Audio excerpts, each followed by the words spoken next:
तो रमन सिंह को मुख्यमंत्री के रूप में आप देखना नहीं चाहते थे, लेकिन जिन लोगों को उम्मीद थी टिकट की, जब उनका टिकट कट गया तो बड़े नाराज हो गए वो लोग। आप में ऐसा कुछ नजर नहीं आया? आप पार्टी के लिए, संगठन के लिए उस प्रकार से काम कर रहे थे जिस प्रकार से पहले काम किया करते थे। 86 से लेकर के 90 तक भारतीय जनता पार्टी का जिला मंत्री रहा। क्या लगता है क्यों नहीं मिलती टिकट आपको? अब है, बहुत सारे कारण रहते हैं। क्या कारण है बताइए? कार्यकर्ता को आप कैसे जोड़ रखते हैं? जैसे कार्यकर्ता की उम्मीद होती है, पार्टी जीत गई तो कहीं ना कहीं कार्यकर्ता की उम्मीद है कि कुछ लाभ हो मुझको, अगर लाभ नहीं मिलेगा तो कार्यकर्ता नाराज होगा पार्टी। देखिए, काम तो डॉक्टर रमन सिंह की सरकार में ही हुआ है, और एक नहीं अनेक काम। जो आप छत्तीसगढ़ी आवाज का जिक्र कर रहे थे, वो भूपेश बघेल जी का कहीं टिकता हुआ नजर नहीं आया। आदिवासी को मुख्यमंत्री बनाया गया, इस पे क्या राय आपकी? क्या है? देश की संसद होती है ना, वैसे पार्टी की संसद होती है जी। हर लोकसभा क्षेत्र से एक व्यक्ति चुना जाता है, और दोनों बार मैं नॉमिनेट नहीं हुआ, चुना गया हूँ, मतलब चुनाव के माध्यम से आया हूँ। की पार्टी आ गई है, आपकी पार्टी बस कह देगी कि आप खाइए तो वो डर के खाएंगे ना, अधिकारी डरेंगे ही। एक पार्टी के जीत के पीछे सबसे बड़ा जो वजह होता है और सबसे बड़ा जो मेहनत का कार्य करता है वो होता है कार्यकर्ता, और उस कार्यकर्ता को एकत्रित करके संगठन में जो जोड़ता है वो होता है जिला अध्यक्ष। तो मेरे साथ ब्रजेश बिस्पुरा जी मौजूद हैं, जो कि भाजपा के जिला अध्यक्ष बनाए जाते हैं। उसके बाद एक शंखनाद यात्रा निकाला जाता है, और शंखनाद यात्रा का शंख ऐसा बजता है कि पूरे जिले में कांग्रेस का सुपड़ा साफ हो जाता है। मेरे साथ ब्रजेश बिस्पुरा जी मौजूद है। नमस्कार, स्वागत है आपका हमारे चैनल पर। आपका भी। शुरुआत से बताएंगे, आप जिला अध्यक्ष पहली बार कब बने, उसके बाद दोबारा कब बनाया गया, क्या क्या आपने आंदोलन किया? मेरा जो राजनीतिक सफ़र है जी। वो थोड़ा डिफरेंट टाइप का है बाकी लोगों से। मैंने 1977 से भारतीय मजदूर संघ से काम प्रारंभ किया, और 77 से 80 तक भारतीय मजदूर संघ में पदों में रहा। मैं HSCL मजदूर संघ में उपाध्यक्ष भी रहा, मंत्री भी रहा। इसके बाद मैं छात्र संघ अध्यक्ष कल्याण लॉ कॉलेज का अध्यक्ष चुना गया।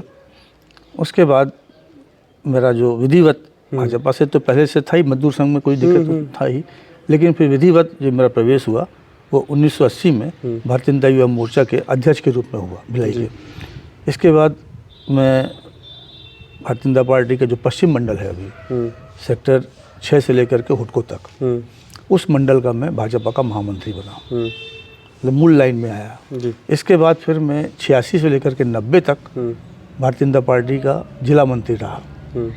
जिला मंत्री के बाद फिर मैं 1990 में भारतीय जनता पार्टी का जिला अध्यक्ष हुआ। उस समय में पहली बार बनाए गए थे आप? हाँ, 90 में बना। उस समय मैं सबसे कम उम्र का अध्यक्ष था जी। क्या उम्र रही होगी आपकी? 32-33 साल रही होगी जी। तो उस समय लोग मेरे को बोलते थे कि युवा मोर्चा के अध्यक्ष है कि भाजपा के अध्यक्ष है। हमारे अपना संगठन मंत्री थे यहाँ पर गोविंद सारंगी, तो इंदौर की प्रदेश प्रतिनिधि सभा में उनके साथ में गया, तो मेरा परिचय लोगों से करवा रहे थे। उसमें मध्य प्रदेश था, तो बोले हमारे जिला अध्यक्ष भाजपा के। तो बोले युवा मोर्चा के हैं? तो बोले नहीं, भाजपा के जिला अध्यक्ष। मतलब इतना युवा थे आप? हाँ। और उसके बाद फिर मेरा सौभाग्य है कि पार्टी ने मुझे बहुत सारे पद दिए। इसके बाद नेशनल काउंसिल का मेंबर बना मैं 92 में। फिर मैं 97 में फिर एक बार नेशनल काउंसिल का मेंबर बना। उस समय माननीय मोदी जी हमारे राष्ट्रीय महामंत्री संगठन थे जी। इसके बाद लगातार फिर 96 तक मैं जिलाध्यक्ष था। उसके बाद फिर जिलाध्यक्ष से मैं हटा, क्योंकि मेरा कार्यकाल जो होना चाहिए तो मैक्सिमम पार हो चुका था पार्टी के संविधान के हिसाब से जी। उससे भी ज़्यादा मेरा एक कार्यकाल और हो चुका था। 2 मिलते हैं, लेकिन एक इन्हीं कारणों से और बढ़ के 96 तक हो गया था। फिर मेरे को पार्टी के अध्यक्ष जी का फ़ोन आया कि हम आपको छोड़ेंगे नहीं। फिर उन्होंने मेरे को मध्य प्रदेश में झुग्गी झोपड़ी प्रकोष्ठ का प्रदेश उपाध्यक्ष बनाया 97 में। फिर वो चलता रहा। फिर छत्तीसगढ़ बना। छत्तीसगढ़ की पहली प्रदेश कार्यकारिणी भाजपा की मैं रहा। दूसरी प्रदेश कार्यकारिणी बनी, उसमें भी मैं था। ये लिस्ट डायरेक्ट दिल्ली से बनी थी, यहाँ लोकल नहीं बनी थी जी। जब पहली कार्यकारिणी डिक्लेयर हुई, ताराचंद साहू जी अध्यक्ष बने, तो वो लिस्ट दिल्ली से डिक्लेयर होकर आई थी। उसमें मेरा 6वें 7वें नंबर पर नाम था। वो 2000 में जो नेता प्रतिपक्ष चुनाव चल रहा था, हाँ, वो मोदी जी भी यहाँ पर्यवेक्षक बनकर आए हुए थे। वो घटना में आप शामिल थे? नहीं, उस घटना में शामिल, क्योंकि मेरा वहाँ कोई काम नहीं था। अच्छा। क्योंकि वो नेता प्रतिपक्ष का चुनाव था, और उसमें विधायकों मोदी जी को पथराव हो गया था? नहीं, पथराव नहीं हुआ था जी, पथराव वाला मामला नहीं था। अब वहाँ कुछ ऐसा दृश्य बन गया था, तो मोदी जी को सेफ्टी के हिसाब से उनको अंदर ले गए। नहीं, टेबल वेबल वाला मामला नहीं है। तो वहाँ उनको सेफ्टी के हिसाब से कि अपना लोग हल्ला गुल्ला कर रहे हैं, तो उनको अपना वहाँ पर ले गए थे। और वो चुनाव नेता प्रतिपक्ष का नंद कुमार जी सहाय को बनाया गया था। तो उसके बाद कार्यकारिणी सदस्य में 2 बार रहा।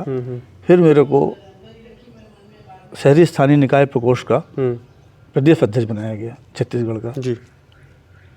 और वो सफल लगातार चल रहा था। लेकिन 2004 के बाद से पार्टी ने काम मेरे से हमेशा लिया, लेकिन कोई दायित्व नहीं था मेरे पास में जी।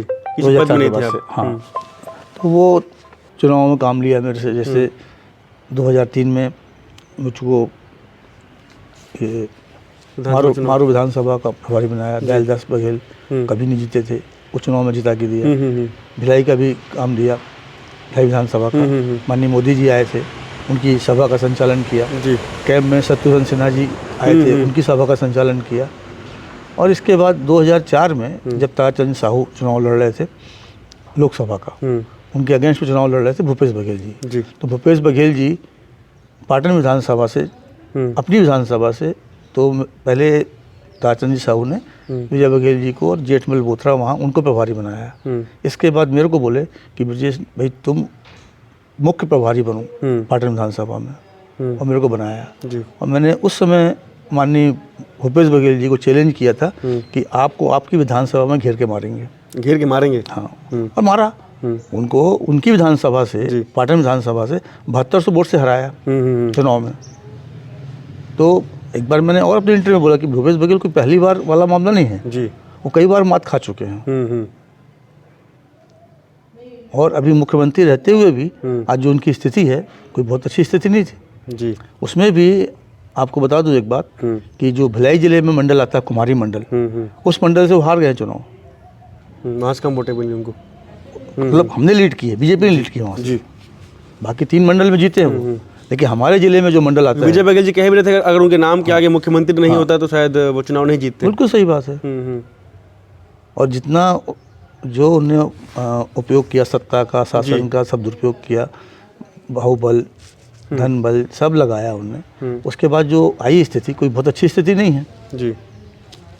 भाई आज हमारे दुर्ग में हमारा प्रत्याशी 48,000 वोट से जीत रहा है जी। भिलाई शालीनगर में 40,000 वोट से जीत रहा है। कोसेवाड़े जी हमारे 25,000 वोट से जीत रहे हैं। आप दिल्ली की स्थिति देख लो क्या हो रही है।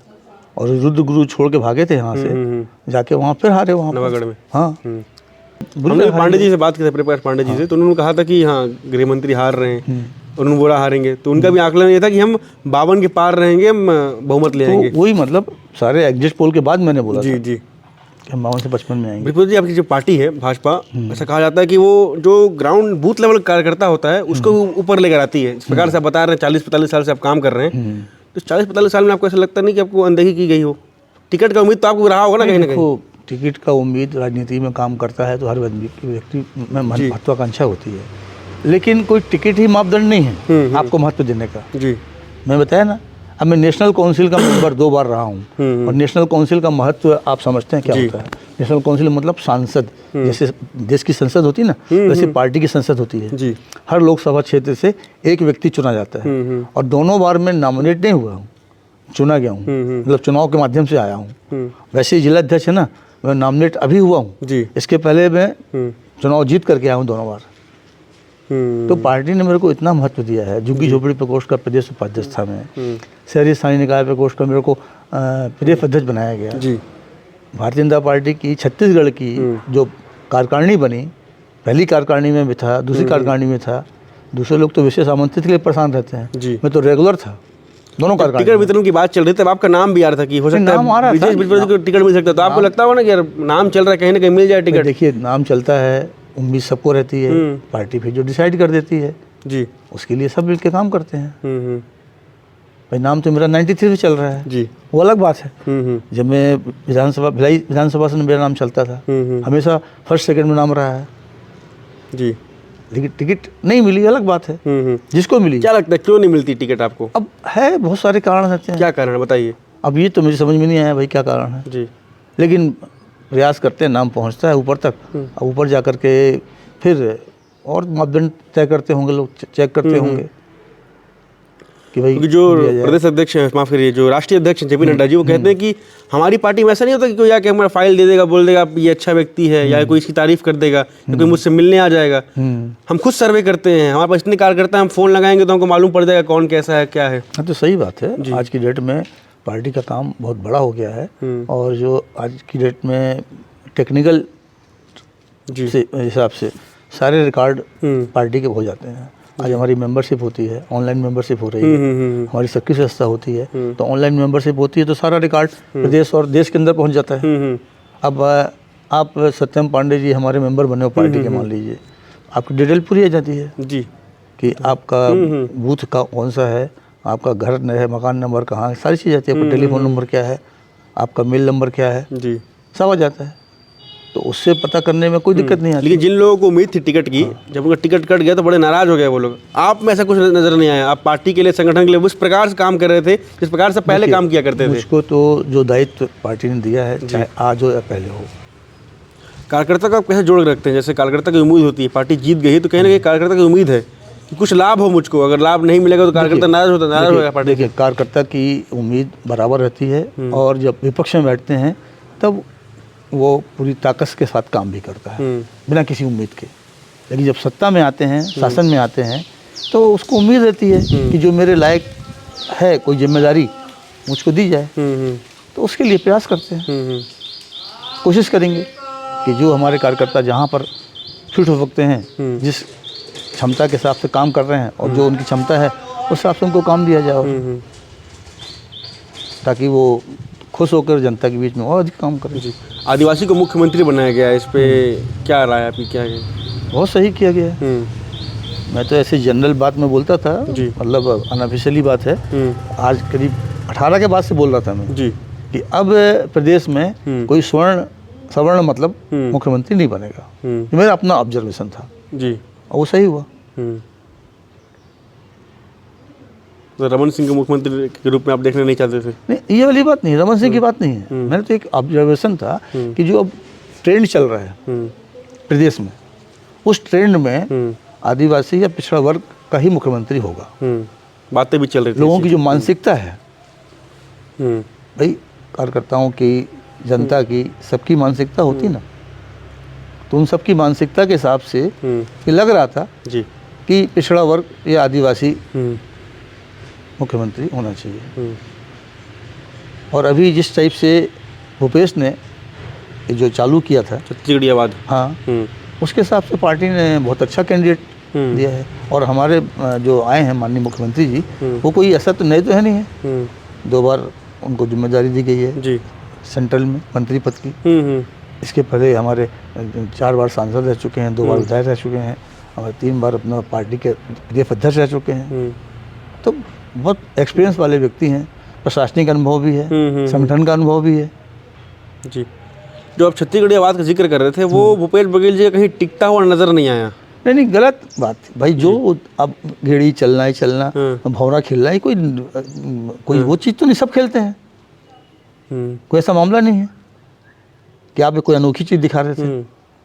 अब वो खुरमी और खुरमा ये सब हमारे ही बनते हैं भैया, हैं? कोई ऐसा नहीं कि नहीं बनते हैं, हम लोग भी खाते हैं, बासी हम लोग भी खाते हैं जी, हैं। बल्कि आपको बताऊं, बासी तो जो अभी आधुनिक परिप्रेक्ष्य में जो लोग हैं ना, वो ज़्यादा खाते हैं, वो बड़ा अच्छे ढंग से बनाते हैं। हमारे वकील साहब हैं अपना प्रहलाद तिवारी जी, वो बहुत ओल्ड हो गए, बार एसोसिएशन के कई बार अध्यक्ष रहे हैं, और नगर पालिका के अध्यक्ष रहे हैं दुर्ग के।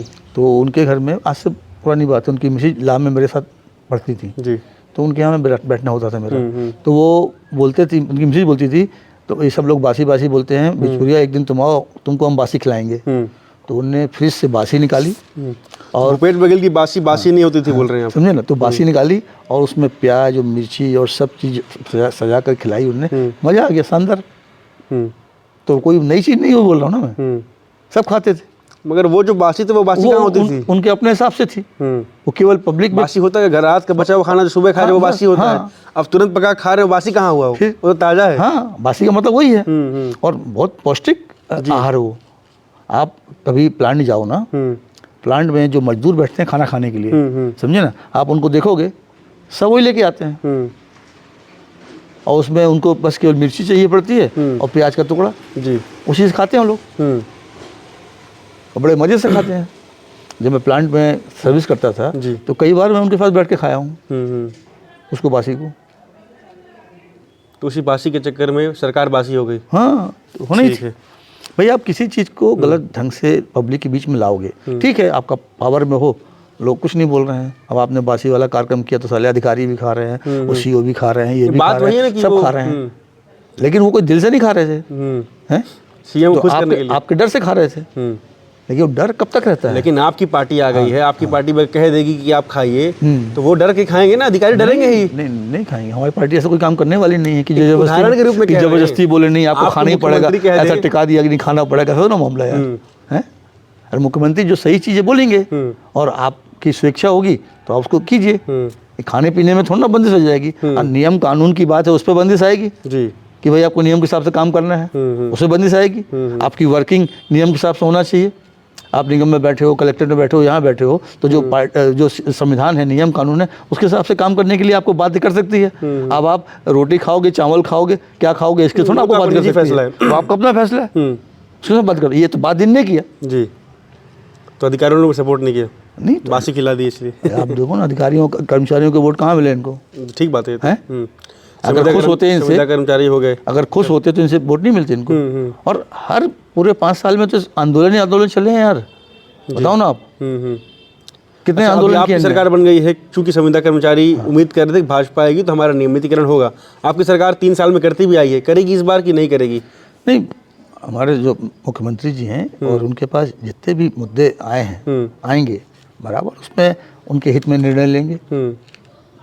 और ये सरकार बैठी ही इसीलिए कि जनहित में काम करेगी, चाहे वो कर्मचारी हों, चाहे अधिकारी हों, चाहे छोटे व्यापारी हों, सबके हित में काम करेगी।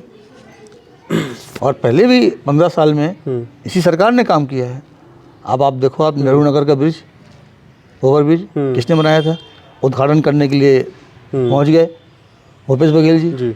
आज गडकरी जी ने 436 करोड़ का टाटीबंध से लेकर के ये अपना थाने के सामने तक के ये जो बना रहा है, ये कौन बना रहा है? उन्हीं ने बनाए थे। अंडर ब्रिज नेहरू नगर में बना। हमारे मौदा टंकी में जो मौदा स्टेशन का जो ओवर ब्रिज बना है, वो किसने बनाया है? आज ये जो ठड़ा बांध का जो है, वो पूरा बजट सेंक्शन हुआ, बीजेपी ज़माने में सेंक्शन हुआ है। अच्छा, इनने तो केवल फीता काटने का काम किया है। काम तो डॉक्टर रमन सिंह की सरकार में ही हुआ है, और एक नहीं अनेक काम। आप पूरे प्रदेश के अंदर देख लो, जितने अंडर ब्रिज बने हैं, ओवर ब्रिज बने हैं, सारे के सारे डॉक्टर रमन सिंह के काम। इसलिए आप लोग नारा भी दे रहे हैं कि हमने बनाया है, हम ही संवारेंगे। बिल्कुल। तो ये जिला अध्यक्ष ब्रजेश बृहस्पतिया जी हमारे साथ थे। चूँकि पार्टी का नारा भी चल रहा है कि हमने छत्तीसगढ़ को बनाया है तो हम ही संवारेंगे। बासी वाले मुद्दे पे उन्होंने कहा कि ये बासी था, वो बासी नहीं था, इसलिए सरकार बासी हो गई। क्या कुछ अपडेट रहेगा, देखते रहेगा केपी न्यूज़। धन्यवाद।